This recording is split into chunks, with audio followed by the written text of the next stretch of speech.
Do you think the company's going to be in trouble? Because obviously there was an investigation. There were stories going around. Vince was ousted, and he came back specifically to facilitate this purchase of the company, where he would serve as executive chairman.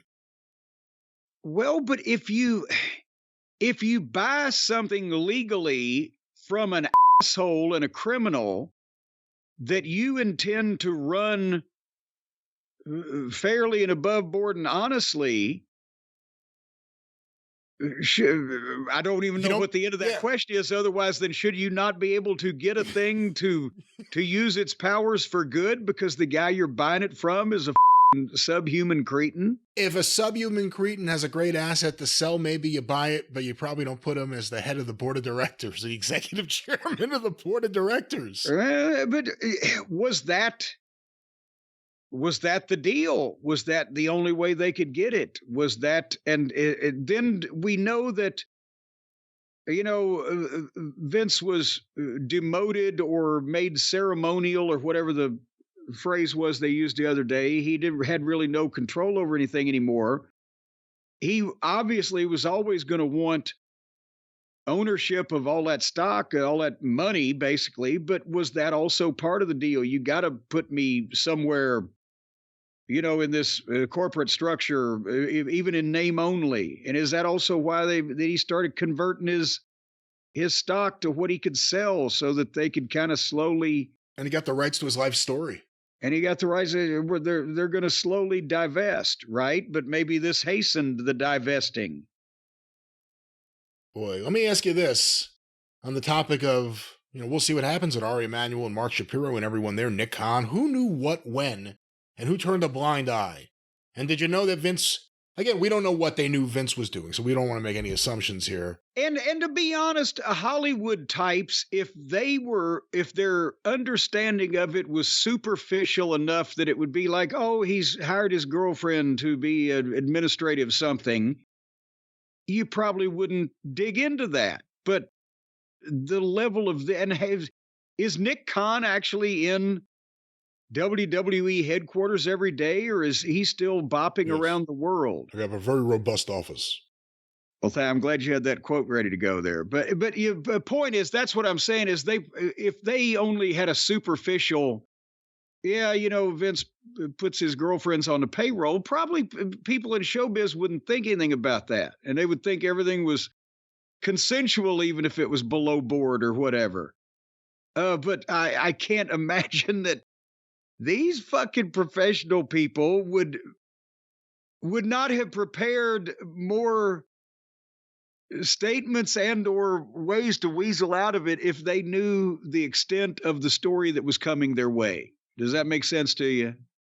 It does make sense to me. And we'll find out. I mean, again, this isn't just this lawsuit and everything happening that we're talking about. There's a grand jury. So there's something much bigger happening. He may get indicted any time. Who knows? And we don't even know for what. And for who? And for which case? Did they get his phone?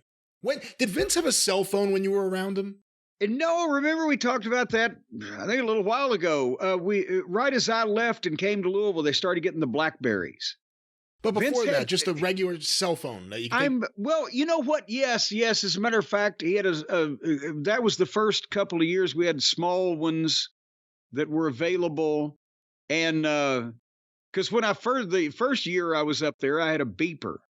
We still had beepers back, but anyway.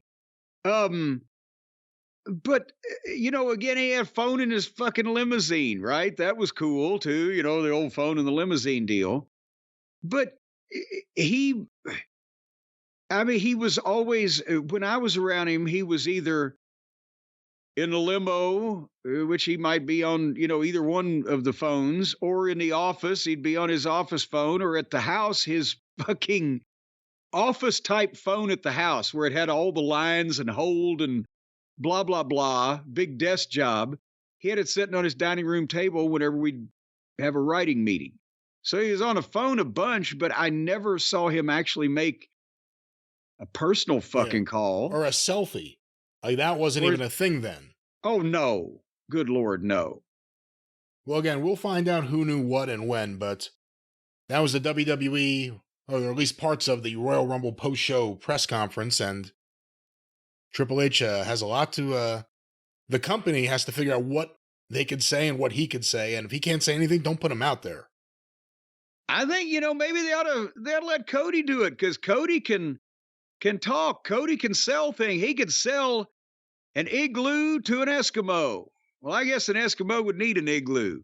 He could sell ice to fucking people in hell. Well, I guess they'd probably need. What is that old phrase? Well, I tell you, the point is Cody can sell. Sell like he's going to the electric chair, as Ernie the Cat Lad would say. And you know what? It's easy for you to do the selling too when you partner up with our friends at Shopify, because, ladies and gentlemen, it doesn't matter how fabulous and wonderful your products are, the things that you make with your own fingers, your own hands, the things that you craft, the things that you have manufactured, the things that you want to make money on to provide food for yourself and your spouse and your children, and educate them so they can grow up and be important members of the community and make money so that they can have children of their own that they can pay for. And it's a vicious cycle with paying for the children generation after generation. That's why you got to start early. And Shopify is the global commerce platform that helps you sell at every stage of your business, whether it's the embryonic stage, or it's the birthing stage, or it's the high school and college stage. And I mean, they'll start you all the way at the squirting stage, and they'll be with you every step of the way, will Shopify, because they're people like that. They're not going to leave you twisting in the wind like Triple H at a press conference. No, because Shopify will help you turn browsers into buyers. They can help you set this thing up, monitor it, run it. They are the power behind 10%, Brian, of all the e-commerce in the United States. Did you realize that? That's amazing. It's incredible. And we've talked about Shopify Magic, where you can whip up captivating content that converts.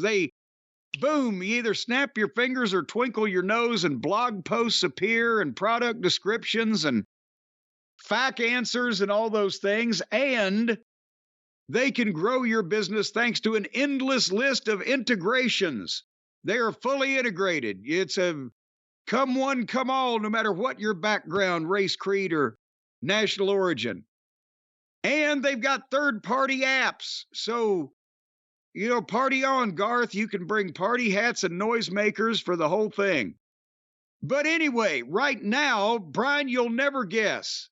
Because if you're just starting up your store and you need some help with every step of the way, every aspect of the game, you will never guess what minute amount of money that you're going to have to spend to get Shopify on your side. Can you imagine that? Just take a wild guess.